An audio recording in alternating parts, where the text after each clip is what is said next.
Saudações em Cristo a todos que acompanham conosco o estudo diário da Bíblia. Mais uma vez estamos juntos, ficamos agradecidos a Deus por Ele nos conceder este dia, estes momentos, para juntos estudarmos a Sua Palavra. Agradecemos a todos vocês que estudam conosco e que vocês compartilham com outras pessoas, e também a vocês que são inscritos no canal Hora Tranquila no YouTube, que clicam no dedinho de joinha, e ainda a vocês que nos escrevem dizendo de onde estão acompanhando. Mandamos aqui um alô especial para a Donizete, lá de Mococa, em São Paulo. Está completando mais um ano de vida. Parabéns, Donizete. Rafa está parabenizando sua irmã Juju, que também completa mais um ano de vida. Parabéns, Juju. Francineide Fonseca é de São Luís, no Maranhão. Mariene Neri é do povoado Joá, em Cícero Dantas, na Bahia, mandando um alô especial para sua irmã Mariana Neri e também para Clarice, lá em Franco da Rocha, São Paulo. Um alô especial para Francisca, de Nova Ipixuna, no Pará, Jomara, de Leominster, aqui em Massachusetts, e todos os demais que nos escrevem. Agradecemos e mandaremos sempre um alô para vocês. Iremos orar. Nosso Deus e Pai, aqui estamos agradecidos pela vida, pelos cuidados, proteção, livramentos. Estamos agradecidos por este momento que temos para estudar a Tua Palavra. Uma vez mais pedimos que o Teu Espírito Santo esteja presente em nossa vida, em nossa mente, nos ajudando a entender a Tua Palavra, aceitá-la e colocá-la em prática em nossa vida. Abençoa, Pai, todos os que estudam conosco e que passam por momentos difíceis, têm as suas lutas, suas tribulações, suas angústias e necessitam da Tua força, do Teu poder. Estejas com cada um, Pai. Dê vitórias àqueles que pedem orações, também Tu sabes, conheces cada um. O Breno Cabral, especialmente pedindo por uma luta que ele enfrenta, que Tu possas dar vitória ao Breno Cabral.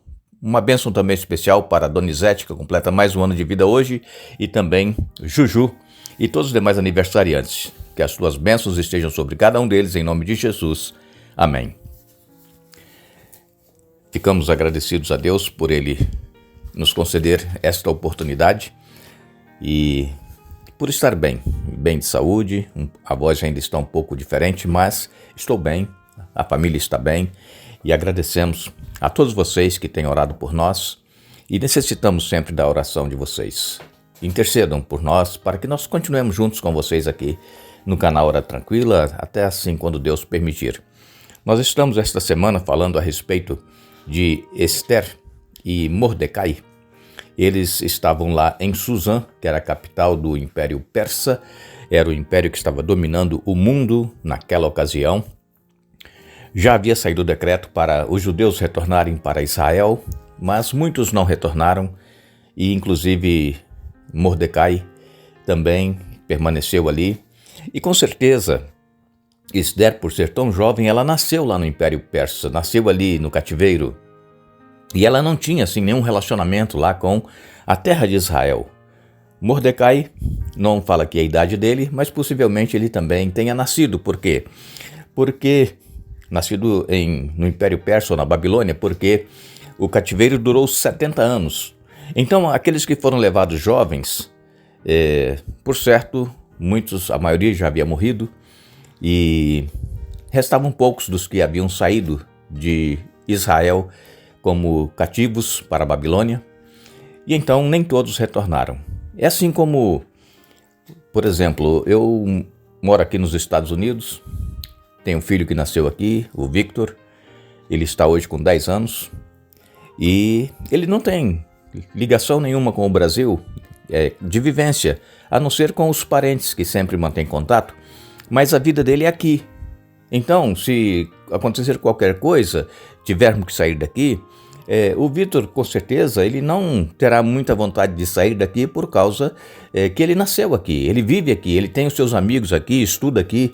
Então, a vida dele é aqui. E isso aconteceu lá, na Babilônia e também no Império Medo-Persa. A maioria dos que estavam vivos quando saiu o decreto, a maioria tinha nascido ali naquela região.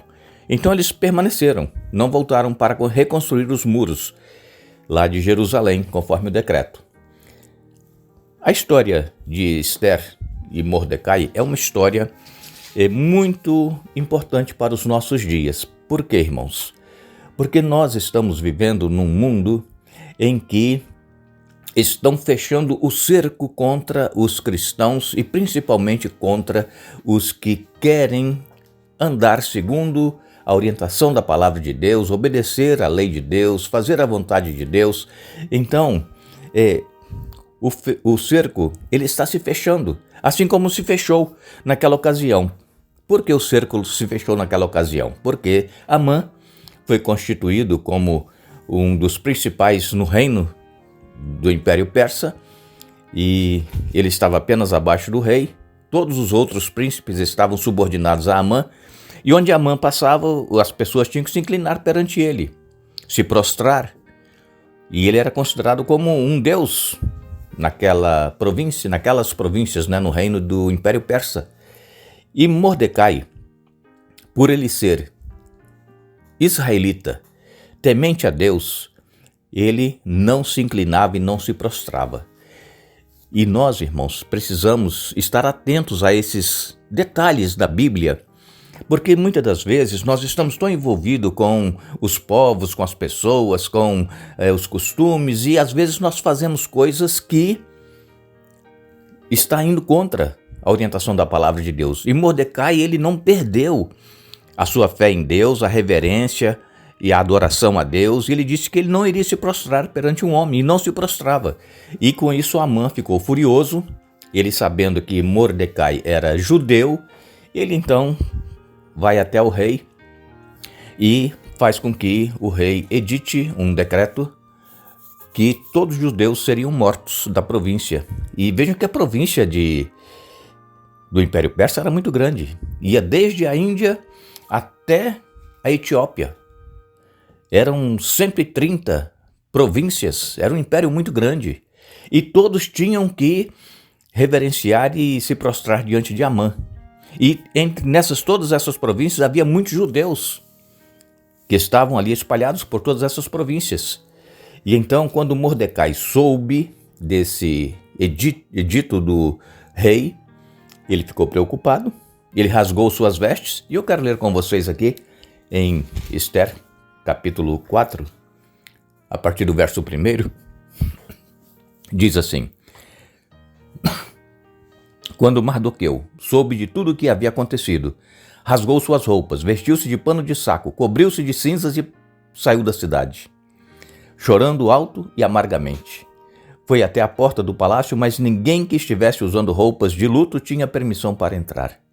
Quando a notícia do decreto chegou a todas as províncias, houve grande pranto entre os judeus, jejuaram, choraram e lamentaram, e muitos se deitaram em pano de saco e em cinzas.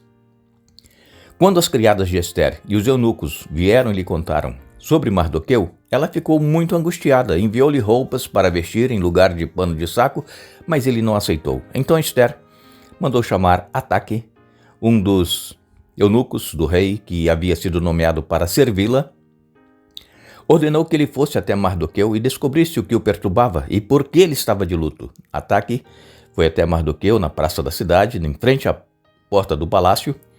Mardoqueu lhe contou tudo e lhe informou a quantidade exata de prata de que Amã havia prometido pagar ao tesouro real pela destruição dos judeus. Mardoqueu entregou a Ataque uma cópia do decreto publicado em Susã, que ordenava o extermínio de todos os judeus. Pediu a Ataque que mostrasse o decreto a Esther e lhe explicasse a situação.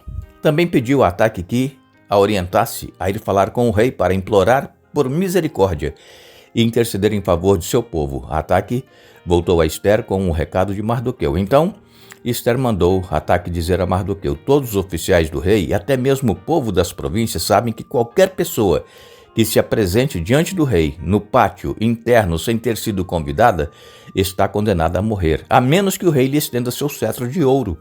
Além do mais, há 30 dias o rei não me chama à sua presença. E o recado de Esther foi transmitido a Mardoqueu. Então, Mardoqueu enviou esta resposta a Esther: não pense que por estar no palácio você escapará quando todos os judeus forem mortos. Se ficar calada, num momento como este, alívio e livramento virão de outra parte para os judeus, mas você e seus parentes morrerão. Quem sabe não foi justamente para uma ocasião como esta que você chegou à posição de rainha. O Mordecai, era um homem de fé. Ele tinha certeza de que se a rainha Ester não fosse à presença do rei, Deus ia providenciar um outro meio de livrar o povo da morte. E essa fé, irmãos, que nós precisamos ter hoje, a nossa fé precisa estar em ação. Nós não podemos ficar achando que tudo que nós vemos acontecer ao nosso redor são coisas normais e que é o mundo que nós estamos vivendo, as pessoas estão agindo dessa forma e nós temos que nos conformar. Não, a nossa fé ela tem que estar inabalável em Deus. Como eu disse para vocês já essa semana, nesse tempo em que nós estamos vivendo é a última geração que está vivendo sobre a terra que vai ver a volta de Jesus. Só que aqueles que permanecem fiéis a Deus, perseveram, serão perseguidos. Leis estão sendo impostas. E mais dias, menos dias, nós vamos ver coisas absurdas sendo promulgadas, decretos, e o povo de Deus estará ali sendo condenado à morte se não obedecerem o que eles estão decretando. Irmãos, esta é a realidade que nós estamos vivendo. Muitos irão negar a fé.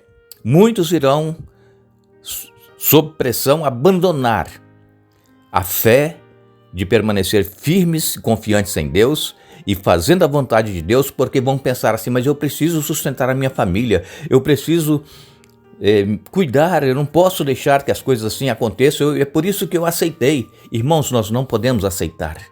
Tudo que nós aceitarmos, por mais valioso que seja aqui nesta terra, não se compara com a vida eterna.